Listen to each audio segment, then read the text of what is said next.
Thank you. Thank you so much. Thank you, everybody. Please be seated. Good morning and welcome to the White House, and happy 4th of July. Deputy Secretary Mayorkas, thank you for taking care of the important part of this morning, which is administering the oath. That's the thing that we want to make sure we got right. To Acting Deputy Director Jones, to family, friends, distinguished guests, thank you all for being here. And finally, to these 25 men and women, service members and spouses, it is an honor to join everyone here for the first time in calling you our fellow Americans. Now, this is one of my favorite events to do, and not just because we get to have barbecue and watch fireworks later. It's because each of you has traveled a long journey to this moment. Journeys that began in places like Jamaica and Germany, China and Guatemala, and yet somehow, either because your parents brought you here as children or because you made the choice yourselves as adults, you ended up here in America. And then many of you did something extraordinary. You signed up to serve in the United States military. You answered the call to fight and potentially to give your life for a country that you didn't fully belong to yet. You understood what makes us American is not just circumstances of birth or the names in our family tree. It's that timeless belief that for many, we are one, that we are bound together by adherence to a set of beliefs and unalienable rights, that we have certain obligations to each other, to look after each other, and to serve one another. And over the years, that's exactly what you've done. Rodrigo Lockean came to the United States from the Philippines, joined the Navy because he said he wanted to be part of something big and important, to be part of a great cause. Today, Petty Officer, Second Class Lockean is still part of that great cause, and today he's also an American citizen. Stephanie Van Osdol moved here from Canada with her mom when she was 18 years old, and today she's 26 and a sergeant in the Army. Stephanie says she joined the military to give my children someone to look up to and someone they can be proud of. And Stephanie, I know that you've made your children and all of us very proud. Oscar Gonzalez was born in Guatemala and became a Marine last year.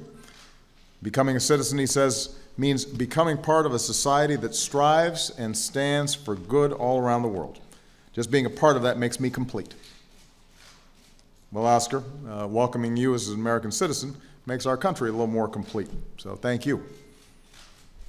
And then there are those of you who married an American service member, and as a military spouse, you've been serving our country as well.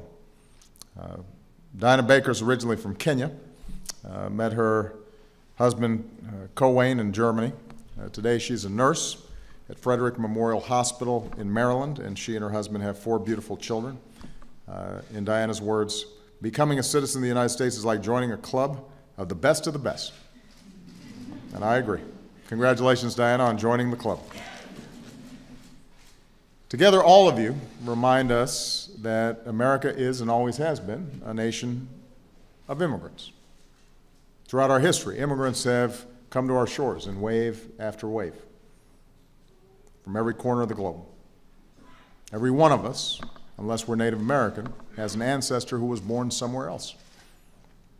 And even though we haven't always looked the same or spoken the same language, as Americans, we've done big things together. We've won this country's freedom together. We've built our greatest cities together. We've defended our way of life together. We've continued to perfect our union together. That's what makes America special. That's what makes us strong. The basic idea of welcoming immigrants to our shores is central to our way of life. It is in our DNA. We believe our diversity, our differences, when joined together by a common set of ideals, makes us stronger, makes us more creative, makes us different. From all these different strands, we make something new here in America.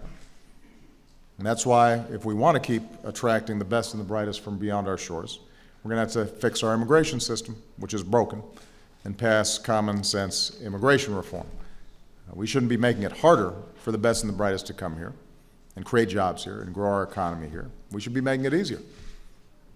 And that's why I'm going to keep doing. He agrees with me.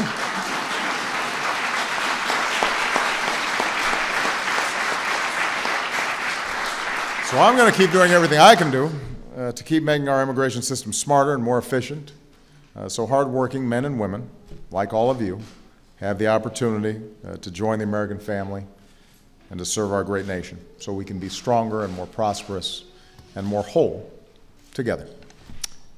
I'll close with a quick story. George Mardikian was an immigrant from Armenia who became a famous chef. And George had a quote that I think will ring true for most immigrants. He said, "You who have been born in America, I wish I could make you understand what it is like not to be an American, not to have been an American all your life, and then suddenly to be one for that moment and forever after." Today, on this 4th of July, all across the country, from Thomas Jefferson's Monticello to the Alamodome in Texas, immigrants from around the world are taking the oath of citizenship. And many of them have worked and sacrificed for years to get to this moment. All of them have done it for something none of us should ever take for granted: the right to be called an American from this moment and forever after. And that fact should give us hope and should make us confident about the future of our country. Because as long as there are men and women like all of you who are willing to give so much for the right to call yourselves Americans, and as long as we do our part to keep the door open to those who are willing to earn their citizenship, then we're going to keep on growing our economy, we'll continue to journey forward, and we'll remind the world why the United States of America is and always will be the greatest nation on earth. We're very proud of you. Congratulations. God bless you. God bless the United States of America. And now I'd like to turn it back over to Deputy Secretary Mayorkas. Congratulations.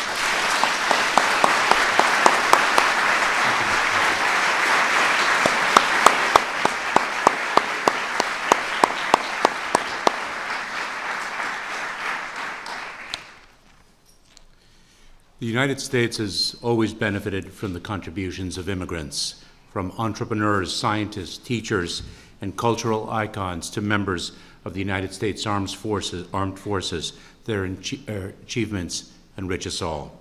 Today, we have the privilege of recognizing one such individual who, through his civic contributions and professional achievements, has demonstrated his commitment to our country and to the common values that unite us as Americans. Like those of you who have become citizens today, he was not born in this country. He is an American by choice.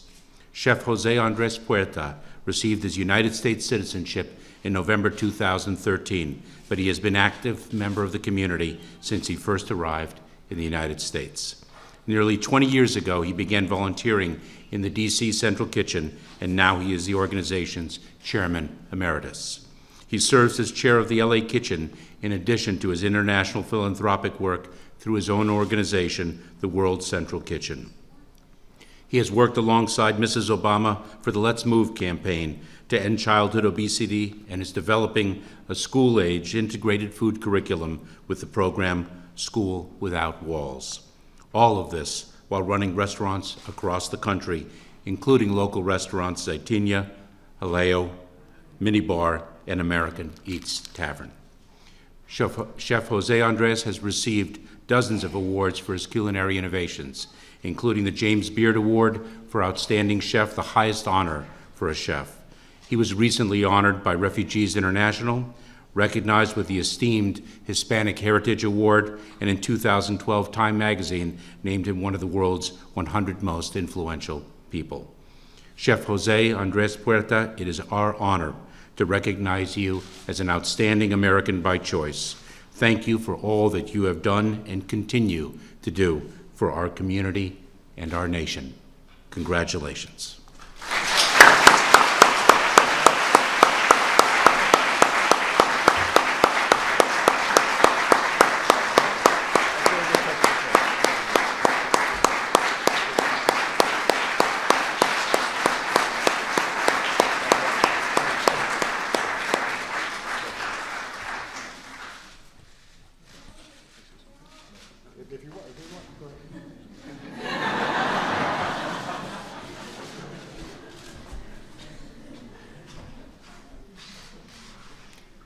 To conclude today's special naturalization ceremony, everyone, please rise for the Pledge of Allegiance led by one of our newest Americans, United States Army Sergeant Stephanie Van Osdol.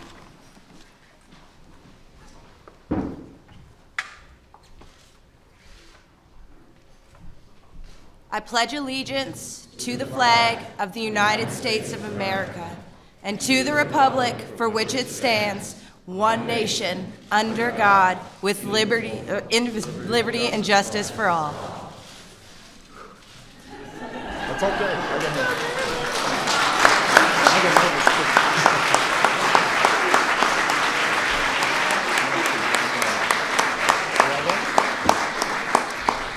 All right, well, thank you, everybody. You guys are all invited to the barbecue later. So save your appetite. And again, we are just so very, very proud of you and grateful to you. Our country's better for you being part of it. All right? Thank you, everybody. Happy 4th of July. All right.